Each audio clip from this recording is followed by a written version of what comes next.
यानी triple century से मात्र 6 सीट पीछे एनडीए, लेकिन इंडिया की सीटें अभी बहुत ज्यादा बढ़ी है। 119 पर ही इंडिया अलायंस अपनी बढ़त बनाए हुए। अदर्स के खाते में मैं देख रहा हूँ 25 से बढ़कर अब यह आंकड़ा 30 तक पहुंच चुका है। और अगर इस टेस्ट मुकाबला माने तो ऐसा लग रहा है कि एनडीए की टीम एक पारी से जीती हुई नजर आ रही है। ट्रिपल सेंचुरी वीरेंद्र सहवाग के अंदाज में मान रही है एनडीए की टीम। जो शुरुआती रुझान है इंडिया गठबंधन बहुत धीरे राहुल द्रविड़ की तरह बैटिंग करता हुआ 124 तक ही पहुंच पाया है। यानी क्या जो बीजेपी का नारा था आपकी बार 400 पार, क्या वो 400 पार होगा नहीं होगा, इंतजार करना पड़ेगा। आपको बताते हैं रुझान है, ये रुझान है, ये नतीजे नहीं है, ये रुझान है।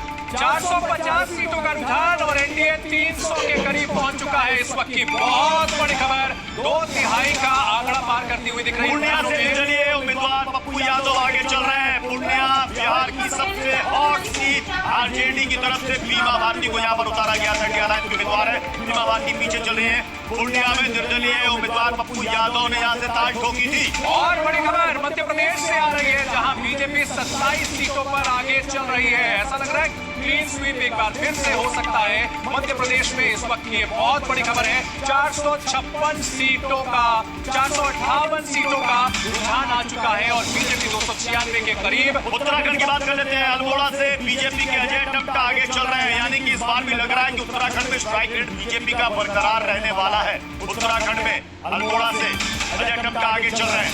और रुझानों की अगर बात करें तो ऐसा लग रहा है बीजेपी का जो रथ है, विजय रथ, वो प्रचंड रफ्तार से विरोधियों को कुचलता हुआ आगे बढ़ रहा है। लेकिन ये शुरुआती रुझान है, लेकिन जो एग्जिट पोल के आंकड़े थे उसी लाइन पर यहाँ पर रुझान आ रहे हैं। 300 का आंकड़ा पार, प्रत्युष ट्रिपल सेंचुरी लग चुकी है और इंडिया गठबंधन आधे से भी कम सीटों पर अभी तक आगे बढ़ पाई है।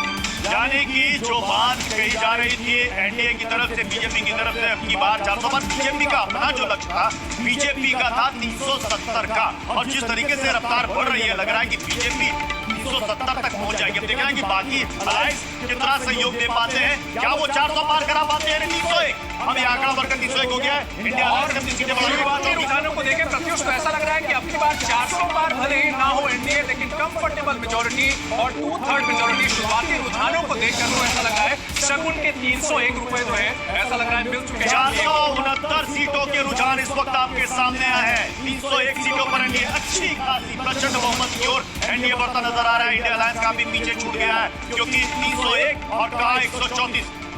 आपको बता दें कि ये रुझान है, सिर्फ रुझान है। बार बार आपको कह रहे हैं ये नतीजे नहीं है। अगर रुझान नतीजे में तब्दील हो जाएंगे तब आप कह सकते हैं कि ये 300 पार 400 पार ये रुझान है, लेकिन रुझानों में अच्छी खासी बढ़त है। बिल्कुल। राजस्थान की अगर बात करें तो वहां पर अच्छी लड़ाई दिख रही है विपक्षी लोग से।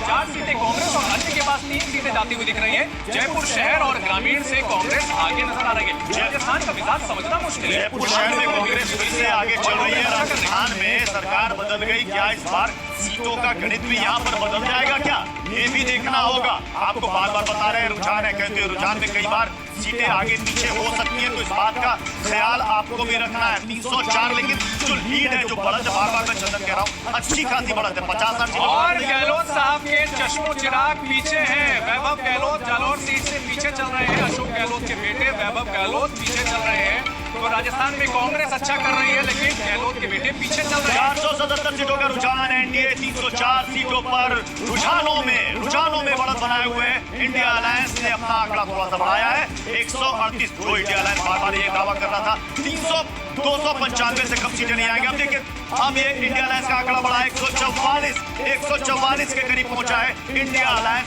रुझानों में। 35 सीट पर अदर्स। और दिलचस्प बात यह है कि अब रुझानों में जो है वो सिर्फ और सिर्फ 60 सीटों का रुझान आना बाकी है। और यहाँ एनडीए 304 चल रहे हैं, लेकिन इंडिया गठबंधन ने थोड़ी रफ्तार पकड़ी है, 144 पर पहुंच गए हैं। अन्य के खाते में 35 सीटें जाती हुई दिख रही है। यानी 400 पार का आंकड़ा शुरुआती रुझानों में तो नहीं दिख रहा, लेकिन कंफर्टेबल मेजोरिटी एनडीए को मिलती हुई दिख रही है। बार हम कह रहे हैं कि रुझान अब देखना है कि क्या डबल सेंचुरी की तरफ इंडिया अलायंस बढ़ पाता है या नहीं बढ़ पाता, क्योंकि रुझान बहुत तेजी से तब्दील हो रहा है और जो तब्दीली हम देख रहे हैं इंडिया अलायंस में भी हो रहा है, लेकिन उससे ज्यादा रफ्तार से एनडीए की तरफ रुझानों में ये आंकड़ा, ये फिगर बढ़ता हुआ नजर आ रहा है। 483 सीटों का ये रुझान इस वक्त आपके सामने स्क्रीन पर, 304 पर एनडीए, 144 पर इंडिया अलायंस अदर्स के खाते में 35। साथ ही साथ हम आपको स्टेट वाइज बता रहे हैं कहां कौन आगे कहां कौन पीछे, जो की कैंडिडेट्स हैं कहां पर दिग्गज आगे कहां दिग्गज पीछे।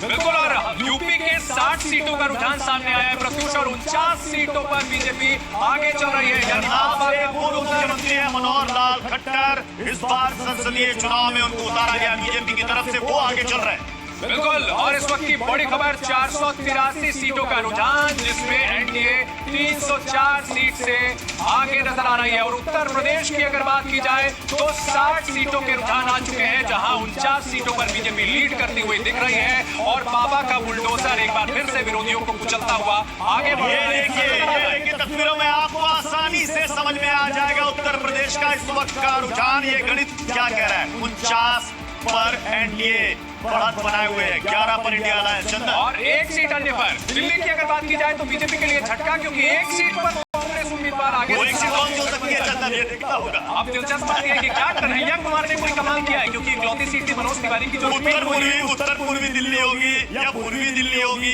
कौन होगा, क्योंकि साथ हम ये देखिए बिहार का आंकड़ा, बीजेपी गठबंधन 22, कांग्रेस गठबंधन 14 सीटों पर और अन्य के खाते में एक सीट। यहाँ एनडीए को बड़ा नुकसान है। 39 था पिछली बार आंकड़ा, 39 आंकड़ा था। अब चलते हैं, रुक करते हैं एमपी का। एमपी में बीजेपी का जगरनॉट फिर से चलता हुआ दिख रहा है, 27 सीटों पर आगे बढ़ती हुई नजर आ रही है बीजेपी। आंकड़ा क्या चंदन लग रहा है पिछली बार की तरह रहेगा क्या? लग तो ऐसा ही रहा है, हालांकि छिंदवाड़ा से जो हमने शुरुआत में खबर देखा है वहां पर तो नकुलात पिछड़ रहे हैं, लेकिन वो सिर्फ पोस्टल बैलेट था और ईवीएम खुलने लग रहा है कि एमपी में वो 2019 वाला ही रिजल्ट यहाँ पर दोहराने जा रहा है। और अगर बात की जाए अब महाराष्ट्र की, तो महाराष्ट्र में बीजेपी गठबंधन 21 सीटों पर आगे, कांग्रेस गठबंधन की ज्यादा पीछे नहीं है। और शुरुआती रुझान में 21 और 18 का आंकड़ा, 48 इस बार लड़ाई वहां पर इस बात की है, अगली परीक्षा है एनसीपी की और शिवसेना की, दो गुटों में वो बटे हुए हैं। स्टेट वाइज हम आपको बता रहे हैं कहां कौन आगे कौन कहां पीछे। राजस्थान की तस्वीर देख लीजिए, यहाँ पर एनडीए अलायंस जो है वो 18 सीटों पर बढ़त बनाए हुए, कांग्रेस 4 सीटों पर। वैभव गहलोत, जैसा कि अभी आपने खबर पड़ी, वैभव गहलोत वहां पर पीछे चल रहे हैं। और इस वक्त की बड़ी खबर तेलंगाना से 17 में 8 सीटों का रुझान आ रहा है। और ऐसे में देखना है कि तेलंगाना में जहां बीजेपी को बम्पर प्रदर्शन की उम्मीद है, वहां क्या है आंकड़े। बीजेपी गठबंधन 4 सीट पर आगे, कांग्रेस गठबंधन 3 सीट पर आगे। पिछली बार भी 4 का ये रिकॉर्ड था, इस बार तेलंगाना से उम्मीद है कि कम से कम। और इस वक्त की बड़ी खबर, रुझानों में एनडीए की हैट्रिक लगती हुई दिख रही है। इस वक्त की बड़ी खबर आ रही है 496 सीटों के। हमारी बात सही हुई? जिसकी चर्चा हम नया चंदन कर रहे थे कि वो सीट कौन सी हो सकती है, तो ये उत्तर पूर्वी सीट से मनोज तिवारी इस वक्त बीजेपी के उम्मीदवार दूसरी बार यहाँ से चुनावी ताल ठोक रहे हैं। वो पीछे चल रहे हैं कन्हैया कुमार, कांग्रेस के उम्मीदवार यहाँ पर आगे चल रहे हैं। बहुत बड़ी खबर, 7 की 7 सीटें पिछली बार बीजेपी के पास थी। अब देखना है कि ये सीट क्या बीजेपी से छिन जाती है क्या। दिल्ली का मुकाबला बहुत दिलचस्प हो गया चंदन। बिल्कुल, और रुझानों में एनडीए की हैट्रिक है। अभी ये रुझान है, यहाँ आंकड़े बदलेंगे, ये तय है। कितना बदल पाएंगे, क्या डिसाइसिव चेंज हो पाएगा, ये देखने वाली बात होगी, क्योंकि एनडीए कंफर्टेबल मेजोरिटी हासिल करता हुआ अभी तक दिख रहा है। और दिल्ली में आम आदमी पार्टी का खाता खुलता हुआ रुझानों में दिख रहा है। इस वक्त की बड़ी खबर, दक्षिणी दिल्ली से सही राम पहलवान आगे हैं, मिसेस शेरावत को पछाड़ते हुए दिख रहे हैं।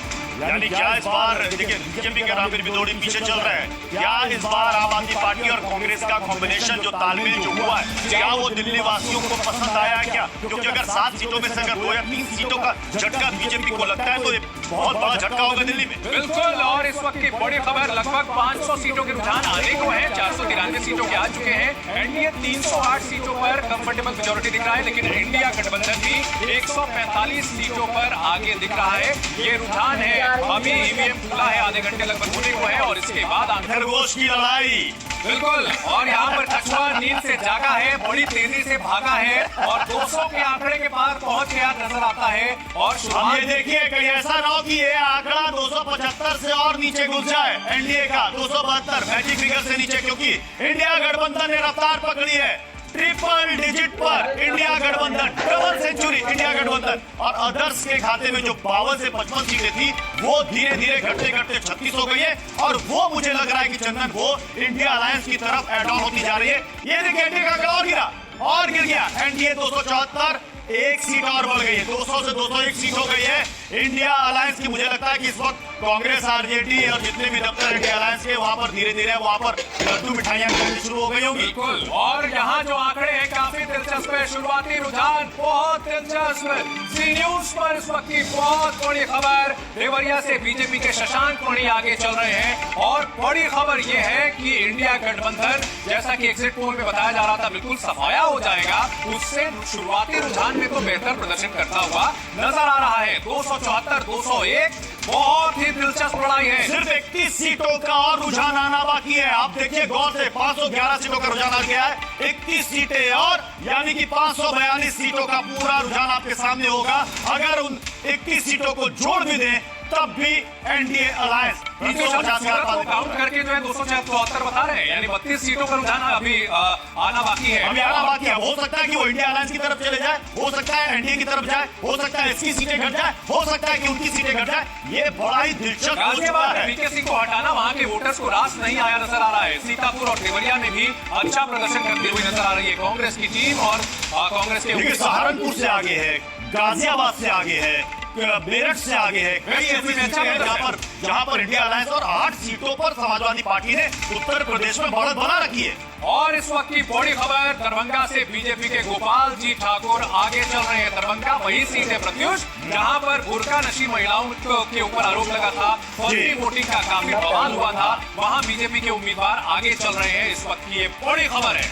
कर्नाटक की 28 में से 22 सीटों पर बीजेपी प्लस यानी कि एनडीए अलायंस इस वक्त आगे है। कांग्रेस ने भी यहाँ पर बढ़त बना रखी है। 6 सीटों पर कर्नाटक, हरियाणा में 5-5 कांटे का मुकाबला। महाराष्ट्र की 48 सीटों में बीजेपी प्लस 23 सीटों पर, हालांकि कांग्रेस यानी कि महाविकास अघाड़ी से कहे एमवीए तो वो भी पीछे नहीं है। 22 सीटों पर उसने भी बढ़त बना रखी है। तो कुर्सी की पेटी बांध लीजिए, रिमोट पर जी न्यूज को हटाने की गलती मत कीजिएगा, क्योंकि हर अपडेट आपको दिखा रहे हैं। पल पल किस तरह से तस्वीर बदल रही है। वो गाना था ना, हर घड़ी बदल रही है रंग जिंदगी। यहाँ रंग नहीं, यहाँ सीटों को लेकर ये फिगर बदल रहा है, ये आंकड़े बदल रहे हैं, रंग नहीं, यहाँ पर आंकड़े बदल रहे हैं। एक वक्त कहा एनडीए की सीटें बढ़कर 312। सारण से एक बार फिर से वहां पर बदलाव हुआ है। राजीव प्रताप रूडी आगे हो चुके हैं। बड़ी खबर सारण से। शुरुआत में रोनी आचार्य ने यहाँ पर बढ़त बनाई थी, लेकिन रोनी आचार्य यहाँ पर पिछड़ती हुई नजर आ रही है। और रोहिणी आचार्य वही है जिनकी वजह से वहां पर विवाद हुआ था, वहां पर हिंसा भी हुई थी। और बड़ी खबर आ रही है कि सारण से राजीव प्रताप रूडी के लिए यहाँ पर साख की लड़ाई, प्रतिष्ठा की लड़ाई है, क्योंकि ये उनकी सीट है, यहाँ से वो सांसद रह चुके हैं। रोहिणी आचार्य यहाँ से चुनावी ताल पहली बार ठोक रही है। शुरुआत में उन्होंने बढ़त बनाई थी, लेकिन खबर आ रही है बिहार से सारण में आरजेडी की रोहिणी आचार्य पिछड़ती भी नजर आ रही है। एनडीए का आंकड़ा देखिए ओवरऑल। हाजीपुर से एलजेपी के चिराग पासवान आगे, पिता की विरासत पर दावा है चिराग पासवान का, और आगे चल रहे हैं अपने पिता की परंपरागत सीट पर। चाचा के साथ जंग लड़ी और उस जंग में अब विजयी बनकर उभरते हुए शुरुआती रुझान। और बीजेपी को काफी उम्मीद है एलजेपी से। ये क्या हो रहा है? अनुप्रिया पटेल पीछे चल रही है। अभी जो खबर आई थी अनुप्रिया पटेल वो आगे चल रही थी, लेकिन मिर्जापुर एनडीए सिर्फ 272 पर, यानी बिल्कुल नेक टू नेक। और जो आंकड़ा 310 तक चला गया था, सिर्फ मैजिक फिगर पर आकर के टिका हुआ है। कहीं ऐसा ना हो कि आंकड़ा बदल जाए। बहुत अच्छी फाइट करती हुई इंडिया गठबंधन शुरुआती रुझानों में दिख रही है। 272 सीटों पर ये फासला मैजिक फिगर से इंडिया गठबंधन का सिर्फ 69 सीटों का ही गैप रहा है। 69 सीटों का गैप रहा है।